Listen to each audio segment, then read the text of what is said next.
안녕하십니까. JTBC 저녁 뉴스입니다. 올해 전북지방우정청 정규직 전환자 3명 가운데 1명가량은 기존 임직원의 친인척인 것으로 확인됐습니다.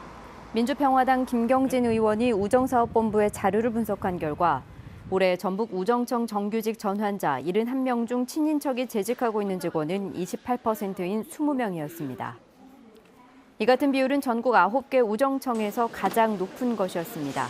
우정사업본부는 시군 우체국 직원이 친인척에게 집배원 등을 권유하는 경우가 많아 다른 공공기관보다 친인척 비율이 높다고 해명했습니다. 전북 창조경제혁신센터가 펀드를 조성한 지 길게는 3년이 넘었지만 집행률은 56.5%에 머물고 있습니다.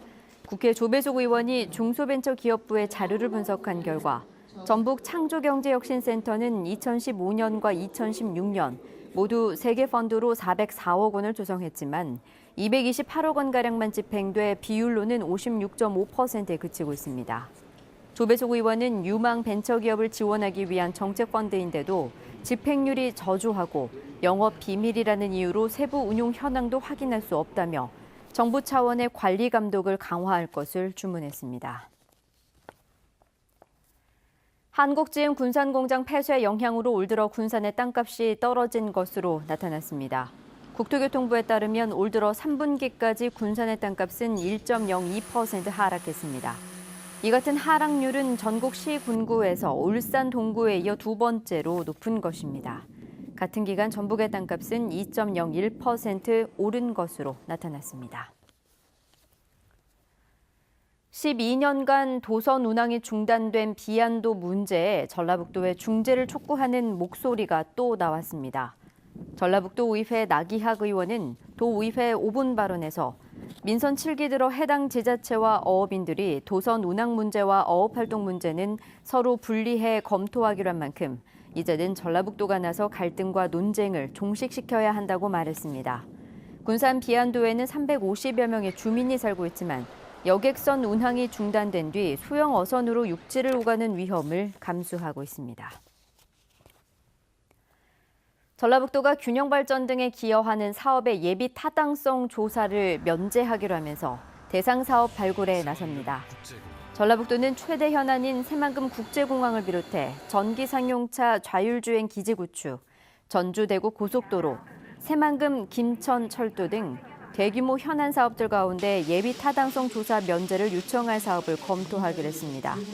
정부는 연말까지 지자체 의견 등을 들어 예비 타당성 조사 면제 대상 사업을 선정하고 내년부터 예산을 지원한다는 계획입니다. 전라북도가 자광이 대한방직 내 도유지 사용 협의를 신청했지만 적법한 개발 절차를 밟으라고 회신했다고 밝혔습니다. 전라북도는 도시기본계획과 용도 변경, 지구단위 계획 같은 개발 절차가 진행된 뒤 도유지 사용 혐의를 검토할 사안으로 현실적으로 몇 년 뒤에나 가능할 것이라고 말했습니다. 대한방직 내 도유지는 전체 부지의 2.7%인 6,220제곱미터로 그동안 대한방직은 임대료를 내고 써왔습니다. 오전에 군산과 제주를 오가는 이스타 항공의 항공편 운항이 모레부터 중단됩니다. 전라북도는 지난 3월 25일부터 오전에 군산과 제주를 오가던 항공편이 겨울에 군산공항의 제설 작업이 어렵다는 이유 등으로 모레부터 운항을 중단한다고 밝혔습니다. 전라북도는 다시 운항을 하는 내년 봄에는 이스타 항공과 협의해 겨울에도 운항될 수 있도록 하겠다고 말했습니다.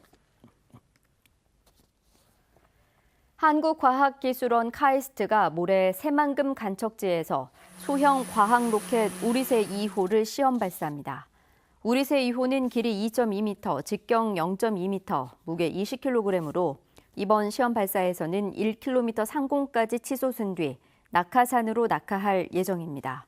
한국과학기술원은 초소형 위성을 낮은 비용으로 지구 궤도에 진입시키는 경험을 쌓기 위해 이번 시험 발사를 진행한다고 밝혔습니다. 전북대학교 강의에서 고 노무현 전 대통령을 비하하는 이미지가 사용돼 논란이 일고 있습니다. 국회 교육위원회 소속 김혜영 더불어민주당 의원에 따르면 올해 1학기 바이오메디컬 공학부 강의 자료로 노 전 대통령을 비하하기 위해 한 극우 사이트에서 만들어진 것으로 추정되는 이미지가 사용됐습니다. 문제의 이미지를 사용한 강사는 학생들이 오래 기억할 수 있도록 하기 위해 이미지를 검색해 사용했다며 조롱하려는 의도는 전혀 없었다고 해명한 것으로 알려졌습니다. 완주경찰서는 훔친 오토바이를 몰고 농촌 마을을 돌며 농산물을 훔쳐온 63살 조모 씨를 붙잡아 구속했다고 밝혔습니다. 조 씨는 9월부터 최근까지 전주와 완주, 장수 지역 농가에서 모두 5차례에 걸쳐 고추와 참깨 등 농산물 500만 원어치를 훔친 혐의를 받고 있습니다. 절두죄로 복역 후 출소 8개월 만에 또다시 범행을 저지른 조 씨는 훔친 농산물을 전통시장에 내다 팔았다고 진술했습니다. 아침부터 내리기 시작한 가을비는 대부분 지역에서 빗방울 수준으로 잦아들었습니다. 비가 그친 뒤 북서쪽에서 찬 공기가 유입되며 주말인 내일은 기온이 큰 폭으로 떨어지겠고 한낮에도 다소 춥겠습니다. 낮 최고 기온은 전주와 익산 14도, 진안은 11도에 그치겠고 바람까지 강해 체감 온도는 더 낮을 것으로 보입니다. 내일 오전에도 곳곳에 빗방울이 떨어지겠고 기온이 낮은 산간 지역은 눈이 날리는 곳도 있겠습니다. JTBC 8시 뉴스 예고입니다. 경찰이 정읍 구절초 테마공원 교량공사 비리 의혹을 조사하고 있는 가운데 사건에 전문 브로커가 개입한 정황이 드러났습니다. 불합리하다는 지적을 받아온 오염토양 반입 정화시설 환경부 지침에 대해 개정안이 발의됐습니다.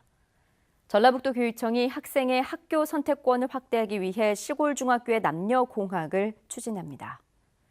정부가 균형 발전과 지역경제 활성화 사업의 예비 타당성 조사를 면제하기로 하면서 전라북도가 면제 대상에 포함시킬 사업 발굴에 나섰습니다. 자세한 소식은 JTBC 8시 뉴스에서 전해드리겠습니다.